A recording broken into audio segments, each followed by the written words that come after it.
Bom dia, meu irmão, bom dia, minha irmã. Seja muito bem-vindo ao programa Lupax, programa Luz de Paz, onde você então reflete, pensa, repensa algumas realidades que são inerentes à nossa caminhada enquanto cristão católico no mundo. Como devemos agir, quais são os princípios que devemos então ter para o nosso agir cotidiano e sempre tendo como fundamento o Catecismo da Igreja Católica e também a doutrina social da Igreja. Como melhor utilizar esses instrumentos de princípios para, de fato, nas nossas realidades individuais e particulares, agirmos verdadeiramente como católicos e buscando verdadeiramente transformar as realidades opressoras, transformar realidades de sofrimento em realidade verdadeiramente de alegria e de forma também sustentável. Não nos esqueçamos, sempre dentro da espiritualidade joanina, né? Que ele cresça e eu diminua. O fato de nós, enquanto cristãos católicos, estarmos presentes nas redes deve sempre trazer para nós, católicos, a consciência. É Cristo que deve vigorar. São os princípios de nossa igreja, são os princípios deixados por Jesus através de sua igreja que devem então insuflar vida nova em nossos corações, em nossas caminhadas pastorais, em nossa atuação enquanto missionários, enfim, vocacionados em qualquer realidade em que estejamos inseridos, tá bom? Então, é o programa Lupax, seu programa onde você vem rezar e refletir e pensar a sua forma de agir e viver no mundo como cristão católico. Quero dar as boas-vindas a Rafael, seja bem-vindo, Rafael. Desde já deixo nossa mensagem e vai então participando, vem chegando você que está chegando agora, vai mandando o seu aviãozinho, porque essa é a dinâmica essa é a dinâmica do Instagram, do Facebook, dessas realidades. Se você participa de uma live, aperta o coração, curte, compartilha, porque essa mensagem ela pode chegar a muitos mais lugares, a muitos mais corações que estejam precisando escutar então essa mensagem. Tá bom? Seja muito bem-vindo. É um programa também para você ficar de boa. A gente vai refletir hoje, de uma forma muito específica, essa mensagem, né, da liturgia de hoje. Nós estamos celebrando o 17º domingo do tempo comum e, claro, algumas chaves de leituras, elas vêm para a gente no sentido de nos trazer a necessidade de rezarmos e refletirmos algumas de nossas ações. Uma delas, né, como melhorar a nossa atuação para agirmos melhor em prol dos irmãos mais necessitados, seja do pão, seja de qualquer outra realidade. Como é que eu posso encontrar princípios que me dêem um fundamento, que me ajude a pensar na minha realidade, como fazer algo realmente sustentável para, de fato, não que eu esteja querendo aparecer, mas que o outro possa ser beneficiado a partir daquele incentivo que eu quis dar ou daquela iniciativa que já existe e que eu estou, então, potencializando. É isso que nós vamos ver hoje, tendo sempre como princípio, né, a doutrina social da igreja e também a liturgia do dia, né? Então vamos trazer esses elementos para que a gente possa então refletir um pouco, tá bom? Venha ser luz, venha ser Lupax, venha fazer da sua vida um sinal da presença de Cristo nesse mundo. Então vamos lá começar. É o seguinte, a liturgia de hoje, ela traz muito forte a questão do pobre. Né? Pobre a gente também deve entender como improdutivo, né? Mas no nosso caso aqui é como então eu posso, enquanto católico cristão, também cada dia mais estar junto àqueles que precisam. Como unir forças àqueles que já fazem alguma coisa para ajudar e potencializar aqueles que já agem ou que já fazem algum tipo de ação que venham ajudar os irmãos pobres e menos favorecidos. E a liturgia de hoje, lá na primeira leitura, eu queria trazer ela também, a primeira leitura e o Evangelho, para que a gente pegue essas duas chaves de leitura e possamos também trazer um outro conceito que é sumamente importante na doutrina social da igreja, que é o conceito de subsidiariedade. Como então pensarmos essas realidades hoje, como foi colocada pelo Evangelho, a partir desse princípio tão importante que a nossa igreja então vai nos colocando, vai nos dando para nós fazermos as nossas reflexões, certo? A primeira leitura de hoje diz o seguinte, leitura do livro do segundo livro dos reis, diz assim, naqueles dias veio também um homem de Baal-Salisa, trazendo em seu alforje para Eliseu, o homem de Deus, pães dos primeiros frutos da terra. Eram 20 pães de cevada e trigo novo, e Eliseu disse, dá ao povo para que coma. Mas o seu servo respondeu-lhe: Como vou distribuir tão pouco para 100 pessoas? Eliseu disse outra vez: Dá ao povo para que coma. Pois assim diz o Senhor: comerão e ainda sobrará. O homem distribuiu e ainda sobrou conforme a palavra do Senhor. E aí terminamos. E vamos lá para o evangelho de hoje, que diz assim: Proclamação do Evangelho de Jesus Cristo segundo João, diz assim: Naquele tempo, Jesus foi para o outro lado do mar da Galileia, também chamado de Tiberíades. Uma grande multidão o seguia porque via os sinais que ele operava a favor dos doentes. Jesus subiu ao monte e sentou-se aí com os seus discípulos. Estava próxima a Páscoa, a festa dos judeus. Levantando os olhos e vendo uma grande multidão, estava vindo ao seu encontro, Jesus disse a Filipe: Onde vamos comprar pão para que eles possam comer? Disse isso para pô-lo à prova, pois ele mesmo sabia muito bem o que ia fazer. Felipe respondeu: Nem 200 moedas de prata bastariam para dar um pedaço de pão a cada um. Um dos discípulos, André, o irmão de Simão Pedro, disse: Está aqui um menino com 5 pães e cevada e 2 peixes, mas o que é isso para tanta gente? Jesus disse: Fazei sentar as pessoas. Havia muita relva naquele lugar e lá se sentaram, aproximadamente 5.000 homens. Jesus tomou os pães, deu graças e distribuiu-os aos que estavam sentados, tanto o que queriam, e fez o mesmo com os peixes. Quando todos ficaram satisfeitos, Jesus disse aos discípulos: Recolhei os pedaços que sobraram, para que nada se perca.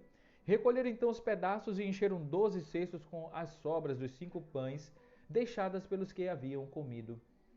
E continua: Vendo o sinal que Jesus tinha realizado, aqueles homens exclamavam: Este é verdadeiramente o profeta, aquele que deveria vir ao mundo, que devia vir ao mundo. Mas quando notou que estavam querendo levá-lo para proclamá-lo rei, Jesus retirou-se de novo sozinho para o monte. E essas duas leituras, né, juntamente com o conceito de subsidiariedade. Vamos lá, na doutrina social da igreja diz assim, sobre esse conceito muito importante. Diz assim, ó, lá na página 101, no capítulo, deixa eu me ver, no quarto, né? Deixa eu me ver aqui, com exatidão, para depois te dizer, né?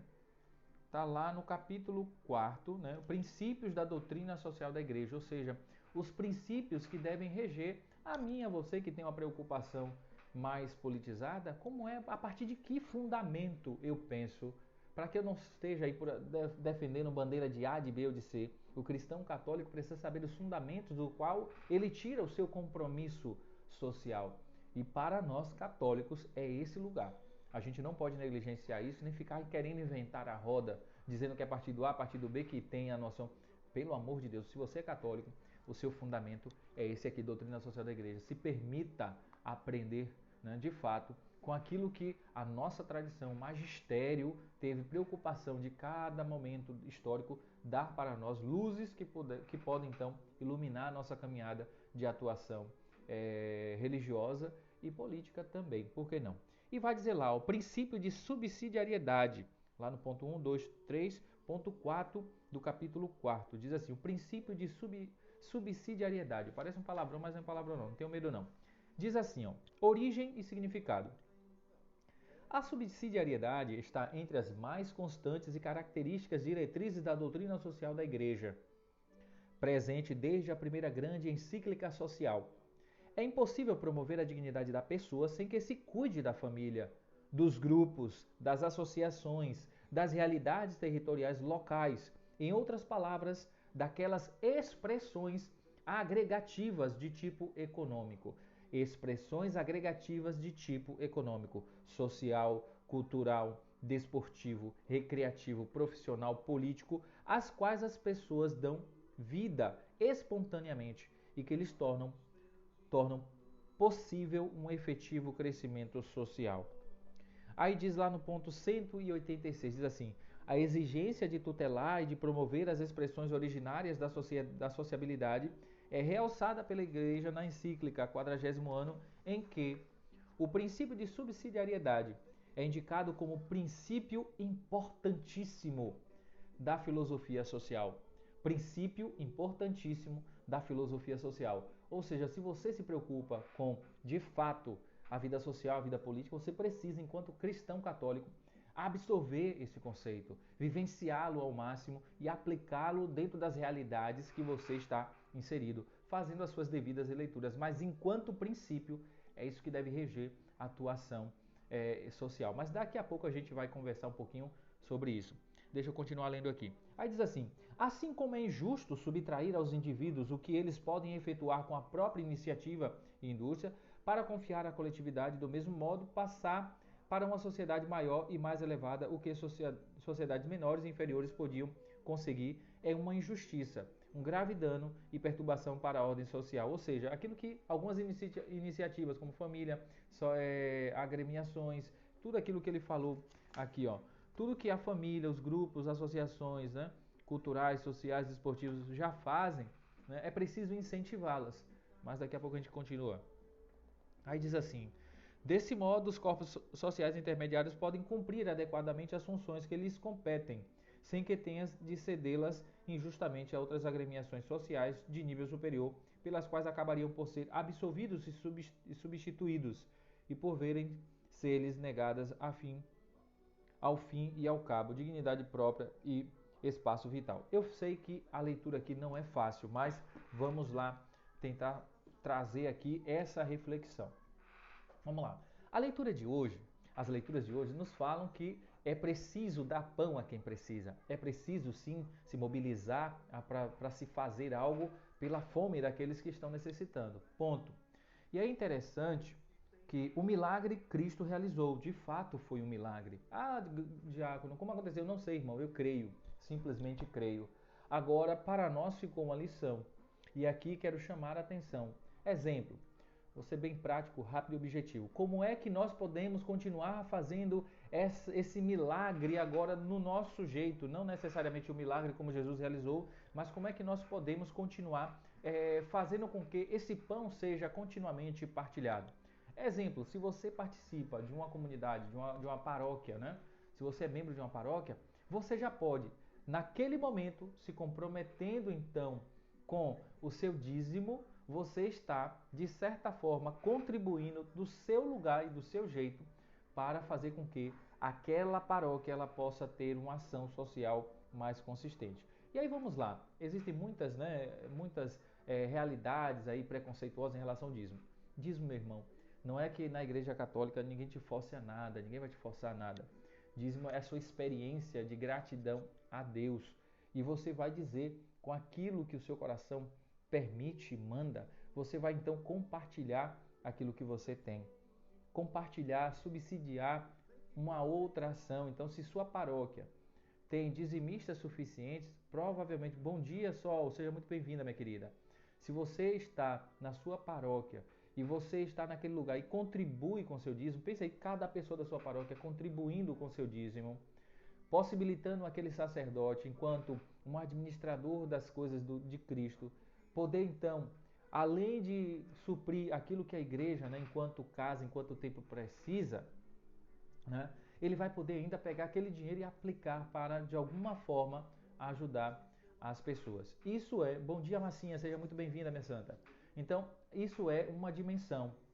Então, diácono, eu como dizimista posso então agir socialmente, fazendo com que essa multiplicação dos pães aconteça novamente? Pode. Se você for dizimista fiel, se você for dizimista consciente, não aquele que vai estar tirando da sua própria boca, não. É aquilo que o seu coração de fato transborda e diz assim, essa parte aqui vai para somar juntamente a todos os outros que estão sendo dizimistas também, para que a gente, enquanto comunidade de fé, a gente realize algo prático de distribuição, de multiplicação dos nossos talentos, de nossas realidades. Isso é uma dimensão. Ponto. Mas vamos lá. O que é que eu quero trazer aqui também? Além dessa dimensão, nós poderíamos dizer assim, olha, enquanto paróquia agora, me colocando no lugar de um sacerdote, de alguém que coordena uma comunidade, a partir desse conceito de subsidiariedade que fala a doutrina social da igreja. Eu posso, com esse dinheiro que minha comunidade, e pense, quando eu falar aqui comunidade, pense em todas as paróquias realizando isso. Todas as paróquias tendo o suficiente para administrar as coisas necessárias e ao mesmo tempo ainda agir socialmente. E aí vamos lá, se o padre chega, faz um mapeamento na sua paróquia de quantas iniciativas sociais existem ou de quantas instituições de caridade existem, esse padre, diante dessa realidade que o conceito de subsidiariedade traz, ele, ao invés de inventar a roda, ao invés de poder pegar e fundar um novo projeto social, por que não incentivar aquele projeto social que já existe naquela circunferência, digamos assim, naquele território da sua paróquia? Seria mais sustentável, seria um potencializar aquilo que já existe para poder então fomentar esse cuidado com os irmãos mais necessitados. Não sei se você está percebendo, né? Então, ao invés, a partir do conceito de subsidiariedade, não é ficar inventando a roda. Ah, vamos fazer campanha tal, vamos fazer tal coisa. Não. Ei, faz um mapeamento. Quais são as iniciativas, né, sociais que já existem na minha paróquia? E como é que eu posso pegar essa quantia de dinheiro ou somar forças para potencializar essa obra social que acontece? Esse seria uma forma sustentável, por que não, de pensarmos esse cuidado com os irmãos mais necessitados. E aí vamos lá, mais um exemplo desse conceito de subsidiariedade aplicado hoje é o que também as leituras nos falam, né? Jesus multiplicou os pães, mas nós precisamos no nosso dia a dia, enquanto cristãos católicos, em nossas comunidades também multiplicar esse pão. De que forma a gente pode fazer isso? Tendo como princípio norteador de nossas reflexões e nossa atuação a doutrina social da igreja e a própria palavra de Deus. E aí nós estamos estudando aqui o conceito de subsidiariedade, como esse conceito nos incentiva a olhar de um outro jeito para as iniciativas, digamos assim, sociais ou caritativas que nós tivermos. Ou seja, se já existe uma instituição caritativa na minha paróquia, por que não potencializar essa ação ao invés de somar, ao invés de inventar uma outra ação social? Vou dar um exemplo aqui do conceito também a partir digamos assim, de uma paróquia, não, mas a partir de um colégio que queira, digamos assim, se comprometer com uma ação social e seja um colégio confessional. Você pode, dentro de um colégio confessional, você tem lá inúmeros alunos, você está dentro de uma localidade. Exemplo, vou dar um exemplo aqui de um colégio Patamares, um colégio em Patamares.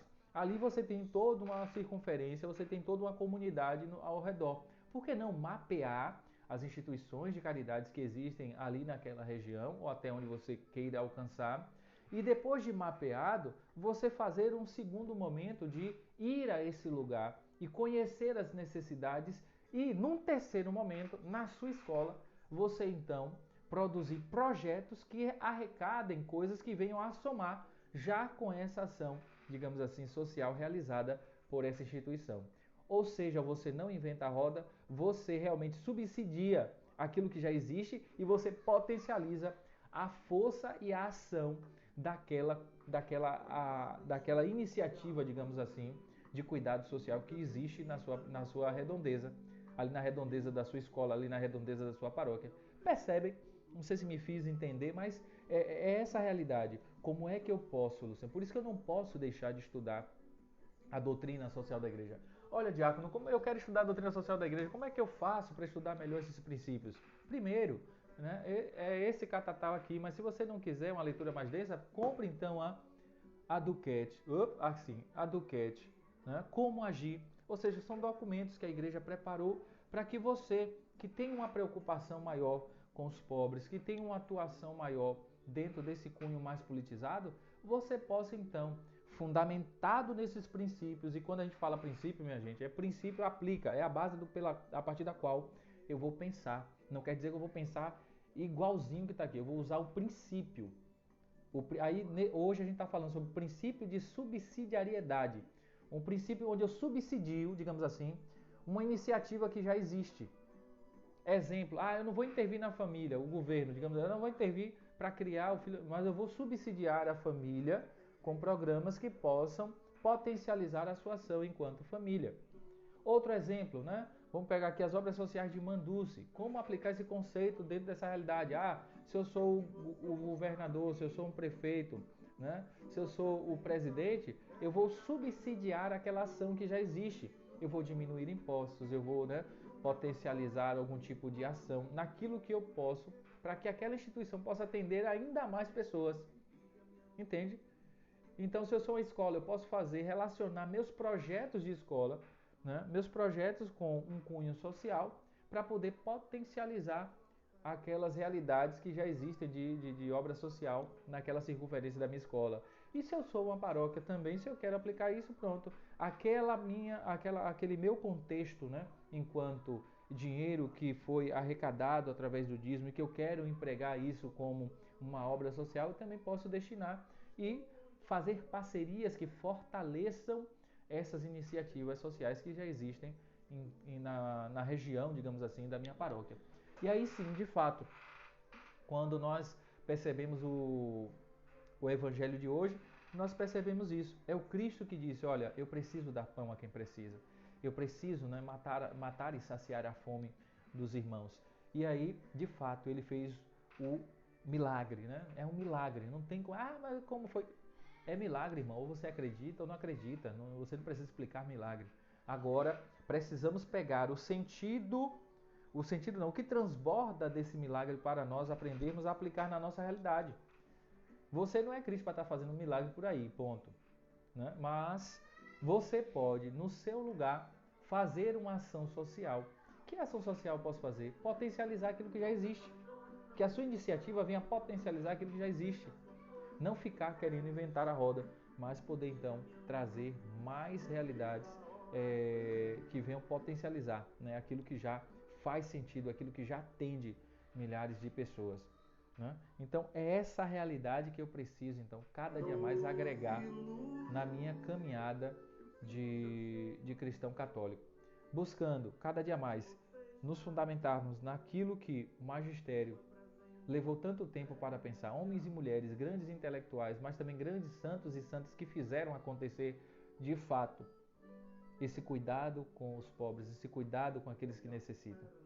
Que eu não fique inventando a roda, mas que eu verdadeiramente me disponha a estudar aquilo que a igreja me propõe, para que estudando isso eu possa aplicá-lo de fato no meu dia a dia. Beleza? Então fica aí essa reflexão, espero que você possa pensar sobre isso. Qual é o projeto social que eu posso potencializar a partir do meu lugar? Eu sou um diretor de escola, então como é que eu posso potencializar os projetos sociais que já existem ao redor da minha escola? Se eu sou um pároco, como é que eu posso potencializar as instituições caritativas que já existem na minha área paroquial? Entende? Bom dia, João. Forte abraço, meu querido. Como é que eu posso, então, potencializar tantas realidades que existem com a minha praxis, né? Com o meu dom, com minha iniciativa também? Para que a gente não saia criando meio mundo de coisas, só que não são sustentáveis, fez aquele primeiro momento, depois não acontece e as coisas continuam. Precisamos pensar ações sustentáveis para de fato fazer a coisa acontecer no sentido de ajudar os irmãos a melhorar suas condições de vida enquanto cristão católico comprometido com as realidades políticas, tá bom? Forte abraço a todos, que você tenha um excelente domingo, que você e sua família sejam abençoados, que nessa semana você possa então fazer acontecer o melhor, né, de você na sua convivência com seu pai, com sua mãe, com seu esposo, com sua esposa, com seus filhos. Dê a eles verdadeiramente a atenção necessária. Dê abraços, né? A neurociência vai dizer que um abraço de 40 segundos restaura, libera químicas, libera remédio natural da nossa vida. Então não esqueça de dar aquele abraço gostoso e maravilhoso no seu filho, na sua filha, no seu esposo, na sua esposa. Beleza? Um forte abraço para você, uma ótima semana, que Deus te abençoe. O Senhor esteja convosco, Ele está no meio de nós. Abençoe-vos Deus Todo-Poderoso, Ele que é Pai, Filho, Espírito Santo. Amém. Você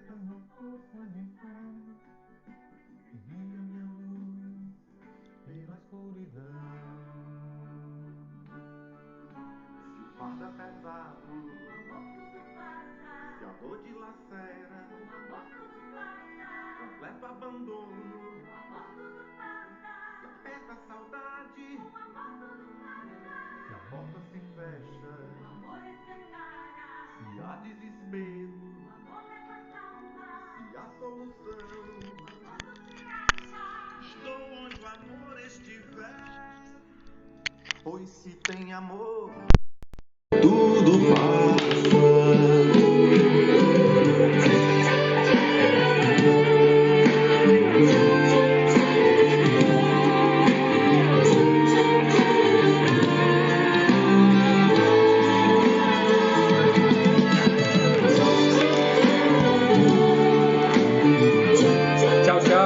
Forte abraço.